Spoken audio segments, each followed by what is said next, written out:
Do you want to serve a god who gets off on your body destruction? Then you need to get to know Zon-Kuthon.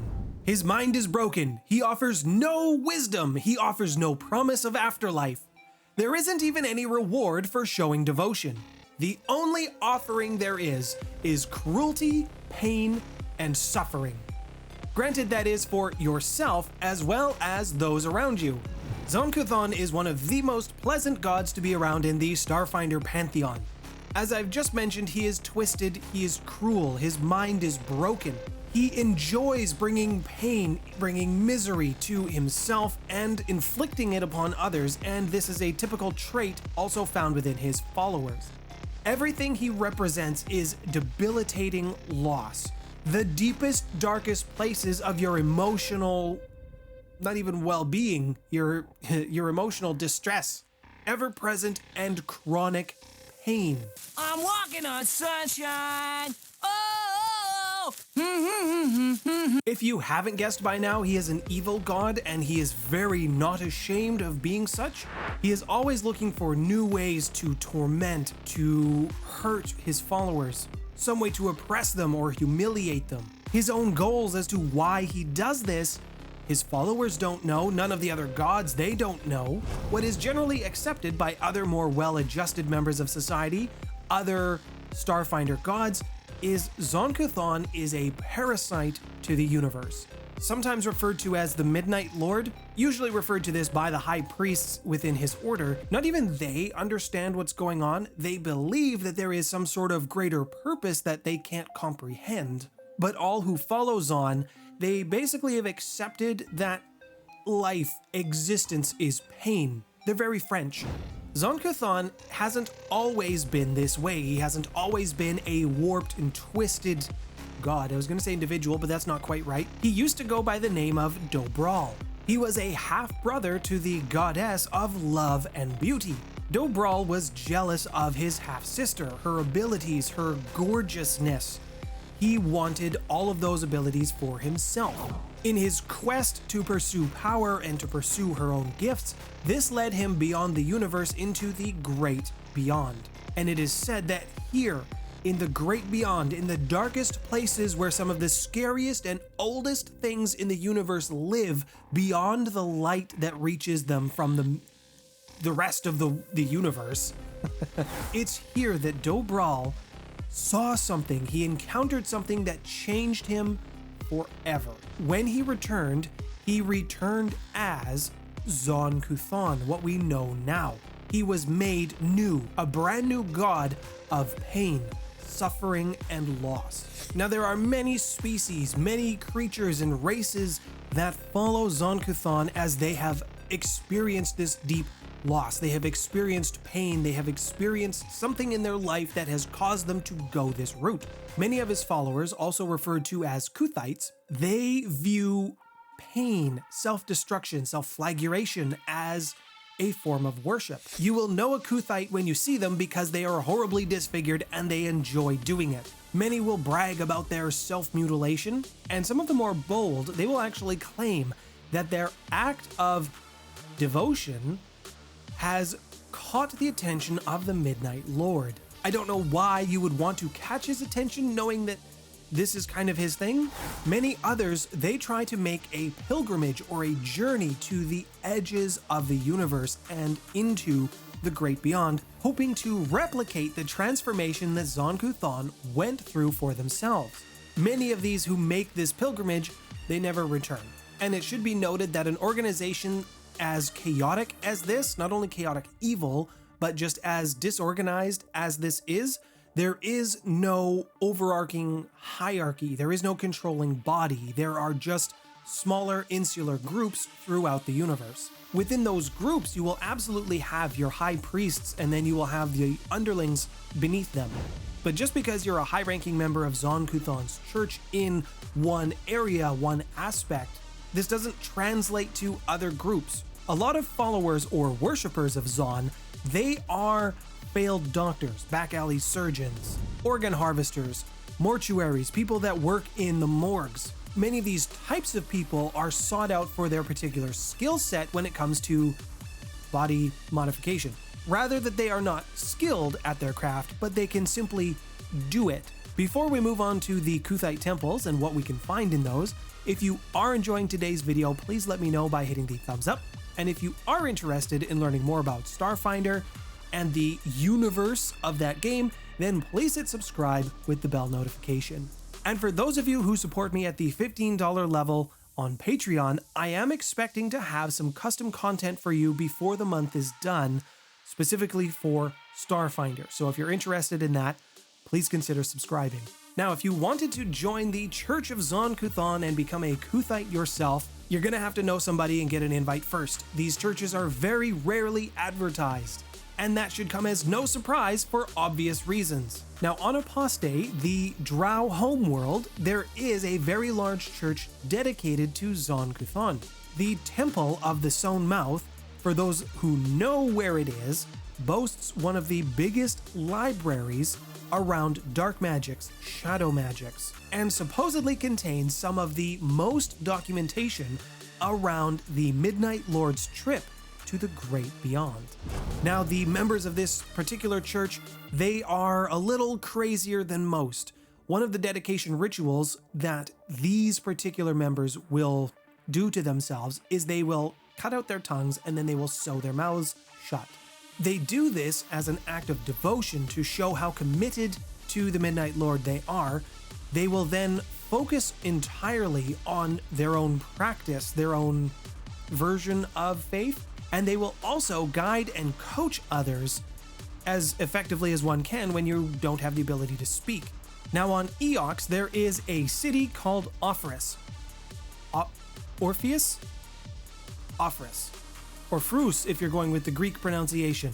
This is home to the cult of the gouged eye. The temple to Zon-Kuthon here does not have a name. It is always open to visitors.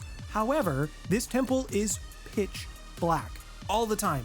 No light is permitted inside this temple. And for those who want to join this particular location or this branch of Zon-Kuthon, they must prove their devotion by gouging out their eyes. Now, to be fair, members who decide to go through this process, they are given their own tools to poke their eyes out. They don't have to just use their thumbs. Now, mechanically, those who devote themselves to Zon-Kuthon, if I haven't sold you on this god already, there are definitely some things that he likes you to do. There are definitely some things he does not want you to do and will curse you for it. By following Zon-Kuthon, you're going to be some version of evil. And because the act of devotion changes your body, whenever you make a life science check, the DC is reduced by 5 when it comes to recall of anatomy. You will also gain a favored weapon, and this would be the Shadow Chains, and these can be found in the armory on page 35. As a follower, you are called to go out into the universe to bring pain and misery on yourself and others. You are to bring darkness where it is light, and to seek new forms of agony for yourself and others. He does not like it when you create or use a permanent source of light. He also really does not enjoy it when you give your enemies a quick death. They don't even have to be your enemies, it's just anyone around you. If you are not inflicting pain and suffering on them and you end their life out of mercy or provide comfort to anyone, then he is not going to be pleased with you at all. Now, if the Midnight Lord is pleased with you, his blessings will follow you. And what blessings are those, you ask? Well, the air around you always smells like that copper smell of blood and of burnt flesh. Shadows will bend around you. They cover you in darkness. But these shadows, they don't affect your vision. And should you encounter some pain, as you probably will because you'll have to inflict it upon yourself, you will receive disturbing visions of your future, of your past, things that may or may not come to pass. And if you are unlucky enough to be cursed by Zon-Kuthon by going against his tenets, a clinking sound of chains will follow you wherever you go. Shadows will continue to bend towards you. They will almost attack you. They will obscure things within your vision, blocking out clues and important bits of information that maybe you should know. You will also be in a constant state of pain, and the pain will shift throughout your body. It will not necessarily stay in one place, or maybe it will, depending on whatever would annoy you or bring you the most displeasure. In this state, you are totally incapable of experiencing joy. It should probably be stated that most followers of the Midnight Lord, Kuthites, they are mostly self-reliant. They don't like to go to others for help, as that goes against their tenets. The only time that it is acceptable to help someone is by performing a painful surgery for them. Now, this could be a surgery, this could be a body modification, and this assistance is rarely provided for free. Even though the suffering that is inflicted is a reward unto itself, those who are assisting in these procedures, they also want to get paid. This could be money, it could be trade, it could be favors, it could be your spleen or kidney. Now, being a member of Zon-Kuthon's church comes with other benefits outside of just the body modification that you get. Members are also granted access to special events, sensory experiences. These experiences are not fun for the average person, unless you are a dedicated devotee to Zon-Kuthon, in which case this would be great for you. The church will also grant access to special weapons, magical relics, things that have been found in the great beyond. And if you fly on a ship that's dedicated to the Midnight Lord, you will also get to experience the Shadow Engine. Ships with these engines equipped, they can do interstellar travel the same as any other drift engine. However, instead of going through the drift, these ships will instead go through the Shadow Plane. Now, the Shadow Plane is a corrupted version of the material plane, and distances don't quite work the same in the Shadow Plane as they do in the material plane. It is possible to not go very far in the Shadow Plane, but have traveled a great distance in the material plane. Velstrax and the Church of Zon-Kuthon were the first to use shadow engines to travel. Velstrax are creatures that are native to the Shadow Plane, and essentially what these engines do, or how they operate, they basically cast Shadow Walk on an interstellar scale. These engines used to be quite slow, but as time has progressed and the church has worked on their technology, they have been able to refine it, so now they are just as fast as equivalent drift travel. Now, the downside to using these engines, or maybe the upside if you're a member of the church, when these engines are active, it imposes racking pain on all passengers within the ship. Basically, if you don't succeed a will save roll, you're going to take a -2 penalty on basically everything. Ability checks, attack rolls, skill checks, and this will stay in effect for as long as you remain in the Shadow Plane.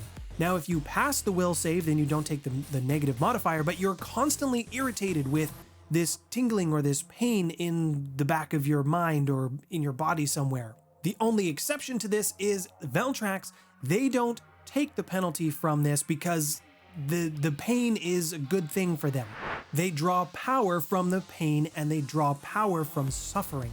Now, Zon-Kuthon's half-sister, who goes by the name of Sewn, she hasn't given up on her half-brother. She has been known to sometimes answer the call of his worshippers, which is very strange, considering they are very diametrically opposed, but her responses have been distant and difficult to hear if she has responded at all. It is believed by some that she is in search of the great beyond, looking for a cure for her half-brother's broken condition.